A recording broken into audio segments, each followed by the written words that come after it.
ಕೋಪದಲ್ಲಿ ಕುದೀತಿದ್ದ ಸಾನ್ಯಾ ಸಾಮ್ರಾಟ್ಗೆ ಒಂದು ಫೋಟೋನ ತೋರಿಸಿದ್ಲು. ಅದನ್ನ ನೋಡಿ ಸಾಮ್ರಾಟ್ ಫುಲ್ಲು ಶಾಕ್ ಆಗೋದ. ಏನಿದೆಲ್ಲ ಸಾಮ್ರಾಟ್? ಚೈತ್ರಳಿ ನಿನ್ಗೆ ಯಾಕೆ ಅನ್ಕೊಂಡ್ ನಿಂತಿದ್ದಾಳೆ? ನಿನ್ ಕೈಗೆ ಅವಳು ಸೊಂಟದ ಮೇಲೆ ಏನ್ ಕೆಲ್ಸ? ಇಬ್ರು ಏನ್ ನಡೆಸ್ತಾ ಇದ್ದೀರಾ? ಸಾನ್ಯಾ ಸಿಟ್ಟಾಡ್ಕೊಳ್ಳೋದಕ್ಕಾಗದೆ ಜೋರಾಗಿ ಕಿರ್ಚೆ ಬಿಟ್ಲು. ಸಾನ್ಯಾ ಸ್ಕ್ರೀನ್ ಮೇಲೆ ಒಂದೊಂದಾಗೆ ಸ್ವೈಪ್ ಮಾಡಿ ಬೇರೆ ಫೋಟೋಗಳನ್ನ ತೋರಿಸ್ತಾ ಕೇಳಿದ್ಲು, ಏನಿದೆಲ್ಲ? ಎಕ್ಸ್ಪ್ಲೇನ್ ಮಾಡ್ತೀಯಾ? ಎಲ್ಲ ಫೋಟೋಗಳ್ನು ನೋಡಿದ್ಮೇಲೆ ಸಾಮ್ರಾಟ್ ಒಳಗೆ ಶಾಕ್ ಆದ. ಅವಳು ಅಂದ್ಮೇಲೆ ರೇಗೋ ಮುಂಚೆ ಸಾಮ್ರಾಟ್ ಕಾಮ್ ಆಗಿ, ಈ ಫೋಟೋಸ್ನೆಲ್ಲ ನಿನ್ಗೆ ಯಾರು ಕಳಿಸಿದ್ದು ಅಂತ ಸ್ವಲ್ಪ ಹೇಳ್ತೀಯಾ? ಮೊದ್ಲು ನೀನ್ ಹೇಳು, ಈ ಚೈತ್ರಾಳಿ ನಿನ್ ಗರ್ಲ್ ಫ್ರೆಂಡಾ? ನೀವಿಬ್ರು ಯಾಕಿಷ್ಟು ಹತ್ರ ನಿಂತಿದ್ದೀರಾ? ನಿನ್ನ ಚೈತ್ರಾಳಿ ನಡುವೆ ಏನ್ ನಡೀತಾ ಇದೆ? ಏನ್ ಹೇಳ್ತಾ ಇದೀಯ ಸಾನ್ಯಾ? ಚೈತ್ರಾಳಿಗೆ ಆ ಇನಾಗ್ರೇಷನ್ ಫಂಕ್ಷನ್ಗೆ ನನ್ನನ್ನು ಕರ್ಕೊಂಡು ಹೋಗೋದಕ್ಕೆ ಹೇಳಿದ್ ನೀನೇ ಅಲ್ವಾ? ಇನ್ಫ್ಯಾಕ್ಟ್ ನೀನ್ ಇದ್ರ ಬಗ್ಗೆ ನನ್ನನ್ನು ಒಂದು ಮಾತು ಕೇಳಲೇ ಇಲ್ಲ. ಡೈರೆಕ್ಟ್ ಅವಳಿಗೆ ಕರ್ಕೊಂಡು ಹೋಗು ಅಂದಿದ್ಯಾ? ಹೌದು, ನಾನೇ ಓಕೆ ಅಂತ ಹೇಳ್ದೆ. ಬಟ್ ಅದು ಚೈತ್ರಾಳಿಗೆ ನಿನ್ ಹೆಲ್ಪ್ ಬೇಕು ಅಂತ ನನ್ಗನ್ಸಿದ್ರಿಂದ ಹಾಗೆ ಹೇಳ್ದೆ. ಆದ್ರೆ ನನ್ ಬೆನ್ನ ಹಿಂದೆನೆ ಫ್ಲರ್ಟ್ ಮಾಡೋದಕ್ಕೆ ನಿಮಗ್ ನಾಚಿಕೆ ಅನ್ನಿಸ್ಲಿಲ್ವಾ? ಛೇ! ನೋಡು, ನೀನು ಥಿಂಕ್ ಮಾಡ್ತಿರೋ ತರ ನನ್ನ ಮತ್ತೆ ಚೈತ್ರಾಳಿ ನಡುವೆ ಏನೂ ಇಲ್ಲ. ಬೇಕಿದ್ರೆ ಚೈತ್ರಾಳಿನೇ ಕೇಳ್ಕೊ. ನನಗೆ ಈ ವಿಷಯದ ಬಗ್ಗೆ ಇನ್ನೂ ಜಾಸ್ತಿ ಮಾತಾಡೋದಕ್ಕೆ ಟೈಮ್ ಇಲ್ಲ ಅಂದವನೇ ಪಟ್ ಅಂತ ಕುರ್ಚಿಯಿಂದ ಎದ್ದು ಅಲ್ಲಿಂದ ಹೊರಡೋದಕ್ಕೆ ಶುರು ಮಾಡ್ದ. ಸಾಮ್ರಾಟ್ ಹೋಗ್ತಿರೋದನ್ನ ನೋಡಿ ಸಾನ್ಯಾ ಅವಳ ಜಾಗದಿಂದ ಎದ್ದು ಅವನ ಮುಂದೆ ಬಂದ್ಲು. ಅವಳ ಕಣ್ಣು ಮುಖ ಎಲ್ಲ ಕೋಪದಲ್ಲಿ ತಾಂಡವ ಆಡ್ತಾ ಇತ್ತು. ಸಾಮ್ರಾಟ್, ನನಗೆ ಆನ್ಸರ್ ಸಿಗೋವರೆಗೂ ನೀನ್ ಇಲ್ಲಿಂದ ಕದ್ಲೋ ಹಾಗಿಲ್ಲ. ನನಗೆ ಇವತ್ತು ಆನ್ಸರ್ ಬೇಕೇ ಬೇಕು. ನೋಡು, ಚೈತ್ರಾಳಿ ನನ್ನಿಂದ ಯಾವ ಹೆಲ್ಪ್ ಬಯಸಿದ್ಲೋ ಅದೇ ಹೆಲ್ಪ್ ನಾನು ಮಾಡಿರೋದು. ಅದು ಬಿಟ್ಟು ನಮ್ಮ ನಡುವೆ ಬೇರೆ ಏನೂ ಇಲ್ಲ. ಅರ್ಥ ಆಯ್ತಾ? ಈ ವಿಷಯನ ಜಾಸ್ತಿ ಎಳೆಯೋ ನೆಸೆಸಿಟಿ ಇಲ್ಲ ಸಾನ್ಯಾ. ಇಲ್ಲಿಗೆ ಬಿಟ್ಬಿಡು. ಅವಳು ಒಂದೇ ಸಮ ಅಳೋದಕ್ಕೆ ಶುರು ಮಾಡಿದ್ಲು. ಇದು ನನಗೆ ತುಂಬಾ ಸಣ್ಣ ವಿಷಯ ಅಂತ ಕಾಣುತ್ತೆ. ಒಂದು ಸಲ ಯೋಚನೆ ಮಾಡು, ನೀನು ಮದುವೆ ಆಗಿದ್ಯಾ. ಮದುವೆ ಆದ್ಮೇಲೂ ಈ ತರ ಬೇರೆ ಹುಡುಗಿರ್ನ ಮೀಟ್ ಮಾಡೋದು, ಅದ್ರಲ್ಲೂ ನನ್ನ ಫ್ರೆಂಡ್ ಜೊತೆ ಅಫೇರ್ ಇಟ್ಕೊಳ್ಳೋದು, ಛೇ! ಅಷ್ಟಕ್ಕೂ ನೀನ್ ಏನ್ ಮಾಡ್ಬೇಕು ಅನ್ಕೊಂಡಿದ್ಯಾ? ನೀನ್ ಮದ್ವೆ ಬಗ್ಗೆ ಮಾತಾಡ್ತಿದ್ಯಾ? ನೀನ್ ನನ್ನನ್ನ ಗಂಡನ್ ತರ ಗೌರವಿಸ್ತೀಯಾ? ಹಾ?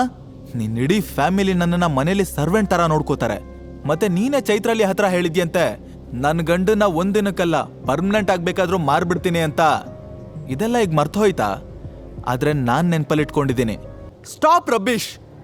ಏನೇನೋ ಮಾತಾಡೋದು ನಿಲ್ಸು. ನೋಡು, ಚೈತ್ರಾಳಿಯಿಂದ ದೂರ ಇರು.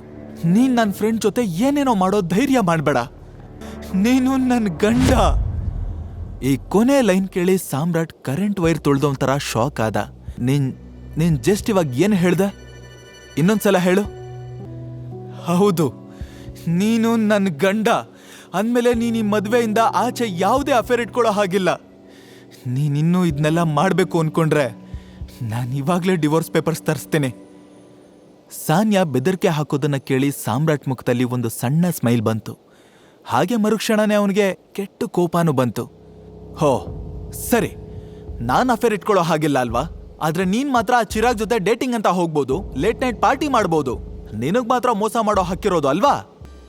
ನಾನು ಅವನ ಜೊತೆ ಯಾವ ಲೇಟ್ ನೈಟ್ ಪಾರ್ಟಿನೂ ಮಾಡಿಲ್ಲ, ಡೇಟಿಂಗೂ ಹೋಗಿಲ್ಲ. ನೆನ್ನೆ ನಾನು ಕಂಪ್ನಿಯಿಂದ ಹೊರಟ ಕೂಡಲೇ ಸೀದಾ ತಾತನ ಜೊತೆ ಮನೆಗೆ ಬಂದೆ. ನಿನ್ ಮನ್ಸಿಗೆ ಬಂದಾಗ ಏನೇನೋ ಯೋಚನೆ ಮಾಡಬೇಡ. ಮಾತ್ ಮುಗಿಯೋ ಹಂತಕ್ಕೆ ಬಂದಾಗ ಸಾನ್ಯಾ ವಾಯ್ಸು ಜೋರಾಗಿತ್ತು. ನೀನ್ ಹೇಳ್ತಿರೋದೆಲ್ಲ ಸುಳ್ಳು, ನಾನಿದನ್ನ ನಂಬಲ್ಲ. ಒಂದ್ ವೇಳೆ ನೀನ್ ನನ್ನನ್ನ ಗಂಡ ಅಂತ ಕನ್ಸಿಡರ್ ಮಾಡೋದೇ ಆದ್ರೆ ನೀನಿದನ್ನ ಎಲ್ರ ಮುಂದೆ ಹೇಳ್ಬೇಕು. ಆದ್ರೆ ನೀನ್ ಯಾಕೆ ಎಲ್ರ ಮುಂದೆ ಇದು ನಿಜವಾದ ಮದ್ವೆ ಅಲ್ಲ, ಒಂದು ಕಾಂಟ್ರಾಕ್ಟ್ ಅಷ್ಟೇ ಅಂತ ಹೇಳ್ತೀಯಾ? ಸಾಮ್ರಾಟ್ ಸಾನ್ಯಾಗ್ ಪ್ರಶ್ನೆ ಮಾಡ್ದ. ಸಾನ್ಯಾ ಅದಕ್ಕೆ ಏನೂ ಉತ್ತರ ಕೊಡದೆ ಪಕ್ಕಕ್ಕೆ ತಿರುಗಿದ್ಲು. ಸ್ವಲ್ಪ ಹೊತ್ತು ಸೈಲೆಂಟ್ ಆಗಿದ್ದು ಆಮೇಲೆ ಸಾಫ್ಟ್ ವಾಯ್ಸಲ್ಲಿ, ಚೈತ್ರಾಳಿ ಜೊತೆ ನಿನ್ನ ಅಫೇರ್ನ ಡಿಫೆಂಡ್ ಮಾಡ್ಕೊಳ್ಳೋದಕ್ಕೆ ನೀನ್ ಇಷ್ಟೆಲ್ಲ ಮಾತಾಡ್ತಾ ಇದೀಯ ಸಾಮ್ರಾಟ್? ನನಗಿದನ್ನ ನಂಬೋದಕ್ಕೆ ಆಗ್ತಿಲ್ಲ ಅಂದ್ಲು.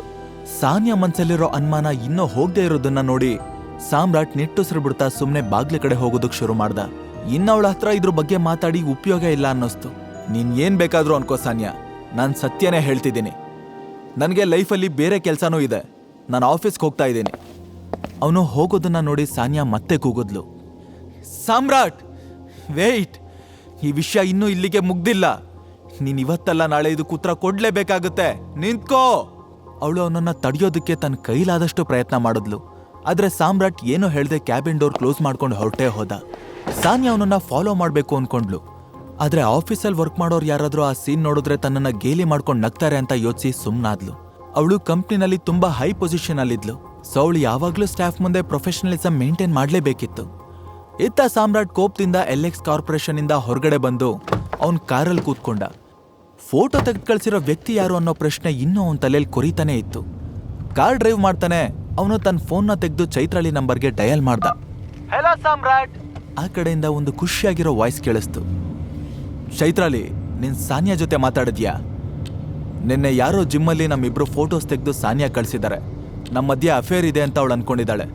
ಸಾಮ್ರಾಟ್ ಪರಿಸ್ಥಿತಿನ ಸೀರಿಯಸ್ ಆಗಿ ವಿವರಿಸಿ ಹೇಳ್ದ. ಓ ಶಿಟ್, ಇದ್ಯಾವುದು ನನಗೆ ಗೊತ್ತಿಲ್ಲ. ಸ್ವಲ್ಪ ಇರು, ನಾನು ಅವಳ ಜೊತೆ ಮಾತಾಡಿ ಎಲ್ಲನೂ ಸರಿಪಡಿಸ್ತೀನಿ. ಚೈತ್ರಾಳಿ ನಿಟ್ಟುಸಿರು ಬಿಟ್ಟು ಸಾಮ್ರಾಟ್ನ ಸಮಾಧಾನ ಮಾಡಿ ತಕ್ಷಣ ಫೋನ್ ಕಟ್ ಮಾಡಿದ್ಲು. ಸಾಮ್ರಾಟ್ಗೆ ಎಲ್ಲ ತುಂಬಾ ಸ್ಪೀಡಾಗಿ ನಡೀತಿರೋ ಥರ ಫೀಲ್ ಆಗ್ತಿತ್ತು. ಸದ್ಯಕ್ಕೆ ಅವನಿಗೆ ಸ್ವಲ್ಪ ರೆಸ್ಟ್ ಮಾಡಿ ತನ್ನ ಮನಸ್ಸನ್ನ ಸಮಾಧಾನ ಮಾಡ್ಕೋಬೇಕಿತ್ತು. ಇವತ್ತು ನೈಟ್ ಅವನಿಗೆ ಸಾನಿಯಾ ಮನೆಗೆ ಹೋಗೋದಕ್ಕೆ ಇಷ್ಟ ಇರಲಿಲ್ಲ. ಅವ್ನು ಈಗಲೇ ಮನೆಗೆ ಹೋದರೆ ಸಾನಿಯಾ ಮತ್ತು ಅವಳ ಫ್ಯಾಮಿಲಿ ಮೆಂಬರ್ಸ್ ಜೊತೆ ಜಗಳ ಆಡಬೇಕಾಗತ್ತೆ. ಅದಕ್ಕೆ ಇದನ್ನೆಲ್ಲ ಯೋಚಿಸಿ ಅವನು ಹಳೆ ಮನೆಗೆ ಹೋಗಬೇಕು ಅಂತ ಅನ್ಕೊಂಡ. ಸಾಮ್ರಾಟ್ ತನ್ನ ಮನೆ ಹತ್ರ ರೀಚ್ ಆದಾಗ ಲಾಸ್ಟ್ ಟೈಮ್ ಹಾಗೇನೆ ಯಾರಾದರೂ ಈ ಸಲನೂ ತನ್ನನ್ನು ಫಾಲೋ ಮಾಡ್ತಿದ್ದಾರ ಅಂತ ಒಂದು ಸಲ ಸುತ್ತ ನೋಡ್ದ. ಯಾರೂ ಇಲ್ಲ ಅಂತ ಕನ್ಫರ್ಮ್ ಮಾಡಿಕೊಂಡು ಕಾರಿಂದ ಇಳಿದು ಬೇಗ ಬೇಗ ಮನೆ ಕಡೆ ಓಡ್ದ. ಮನೆ ಒಳಗೆ ಹೋದ್ಮೇಲೆ ಕೂಡ ಡೋರ್ ಹತ್ರನೇ ನಿಂತು ಆ ಕಡೆ ಈ ಕಡೆ ನೋಡ್ತಾನೆ ಇದ್ದ. ಎಲ್ಲ ಸರಿ ಇದೆ ಅಂತ ಗೊತ್ತಾದ್ಮೇಲೆ ಒಳಗಿಂದ ಡೋರ್ ಲಾಕ್ ಮಾಡ್ಕೊಂಡ. ಸಾಮ್ರಾಟ್ ರೆಸ್ಟ್ ಮಾಡೋದಕ್ಕೆ ಬೆಡ್ ಕಡೆ ಹೋಗ್ತಿದ್ದಾಗ ಅವನ ಕಾಲು ಇದ್ದಕ್ಕಿದ್ದಂಗೆ ಪ್ರಾಪರ್ಟಿ ಪೇಪರ್ಸ್ ಇದ್ದ ಸೂಟ್ ಕೇಸ್ಗೆ ಡಿಕ್ಕಿ ಹೊಡಿತು. ಸಾಮ್ರಾಟ್ಗೆ ಆ ಫೈಲ್ಸ್ನೆಲ್ಲ ಒಂದ್ಸಲ ನೋಡ್ಬೇಕು ಅನ್ನಿಸ್ತು. ಸೂಟ್ ಕೇಸ್ ತೆಗ್ದ ತಕ್ಷಣ ಅವ್ನು ಮಾಡಿದ ಮೊದಲನೇ ಕೆಲಸ ಅಂದ್ರೆ ಅದರಲ್ಲಿ ದಪ್ಪಾಗಿದ್ದ ಫೈಲ್ನ ಹೊರಗಡೆ ತೆಗೆದಿದ್ದು. ಕಾರಲ್ಲಿ ಮಾಂಟಿ ತೆಗೆದು ತೋರಿಸಿದ್ದು ಇದೇ ಫೈಲ್ನ. ಇದರಲ್ಲಿ ಸಾಮ್ರಾಟ್ ತಂದೆ ಸಂಜಯ್ ಶೇರ್ ಹೋಲ್ಡರ್ ಆಗಿರೋ ಎಲ್ಲ ಕಂಪ್ನಿಗಳ ಕಾರ್ಡ್ಸ್ ಇದ್ವು.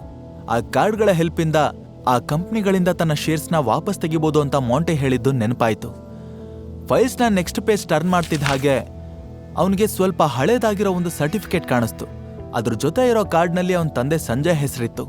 ಅದು ನೋಡಿ ಸಾಮ್ರಾಟ್ ಫುಲ್ ಎಮೋಷನಲ್ ಆದ. ಇವತ್ತು ಅವನ್ ಎಲ್ಲ ಪಡ್ಕೊಂಡಿದ್ದ, ಆದ್ರೆ ಅವನ್ ತನ್ನ ತಂದೆ ಪ್ರೀತಿನ ಶಾಶ್ವತವಾಗಿ ಕಳ್ಕೊಂಡಿದ್ದ. ಇದೆಲ್ಲ ನೆನಪಾಗಿ ಅವನ ಕಣ್ಣಲ್ಲಿ ನೀರಿನ ನಾವೇ ತೇಲಿತ್ತು. ಸಾಮ್ರಾಟ್ ಫೈಲ್ನ ಕೊನೆ ಪೇಜ್ಗೆ ಬಂದಾಗ ಅದರಲ್ಲಿ 2 ಬ್ಲ್ಯಾಕ್ ಕಾರ್ಡ್ ಇರೋದನ್ನ ನೋಡ್ದ. ಒಂದರಲ್ಲಿ ಟೈಗರ್ ಅಂತ, ಮತ್ತೊಂದರಲ್ಲಿ ಸಾಮ್ರಾಟ್ ವಸಿಷ್ಠ ಅಂತ ಬರ್ದಿತ್ತು. ಆ 2 ಕಾರ್ಡ್ಗಳ ಮೇಲೆ ಚಿನ್ನದ ಲೈನ್ಸ್ ಇದ್ವು.